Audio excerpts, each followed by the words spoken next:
கரம்பக்குடி எம்ஜிஆர் கார்ஸில் ஒரு கோண்டம் G6ங்க. 2012 ஒரு ஓனர் வண்டி, ஒரு குவாலிட்டியான வண்டிங்க. புது வண்டி எப்படி இருக்குமோ அந்த கண்டிஷனில் ஒரு 2012ங்க. வண்டியை பாருங்கள், அப்படியே பாருங்கள். வண்டி நிற்கிற ஸ்டைலே பக்காவாக இருக்குங்க. ஒரு ஸ்டோர் ரூம் கண்டிஷனில் இருக்குங்க. நல்லா மெயின்டைன் பண்ணியிருக்காங்க. ஒரே ஓனர். இது கம்பெனி சர்வீஸு. 1,35,000 கிலோமீட்டர். உள்ளர உள்ள வியூஸை காட்ட சொல்கிறேன் பாருங்கள். ஒரு 7 சீட்டு வண்டிங்க.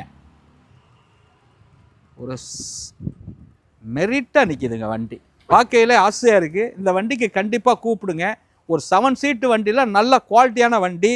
5 டயரு, புது டயரு, பேப்பர் கரண்டுங்க. டீசல் வண்டி, ஒரு மேனுவல். பக்காவாக மெயின்டைன் பண்ணியிருக்காங்க. ஒரு ரீப்ளேஸ்மெண்ட் இல்லை, டச் இல்லாத வண்டி. கம்பெனி சர்வீஸ் இருக்காது. குவாலிட்டியான வண்டி. இந்த வண்டியை கண்டிப்பாக நீங்கள் வந்து கூப்பிடுங்க. இது ஒரு லோ ப்ரைஸில் இந்த அளவுக்குலாம் குவாலிட்டி பார்க்க முடியாது. இது 3,40,000 ரூபாய்க்கு கிடைக்குங்க. இதில் ஒன்றும் பெருசாக குறைக்க முடியாது. இந்த வண்டி இருக்கிற குவாலிட்டிக்கு தாங்க. ஆனால் சில பேர் போட்டிருப்பாங்க 2,45 ரூபா 3 ரூபா. இந்த வண்டி குவாலிட்டி, ஒரு ஓனரு, வண்டி ஸ்டோர் ரூம் கண்டிஷன், நல்ல வண்டி, டீசல் வண்டி. இதுக்கு நம்பி வாங்க, இந்த வண்டியை எடுத்துகிட்டு போங்க. வணக்கம், உங்கள் எம்ஜிஆர் கரம்பக்குடி.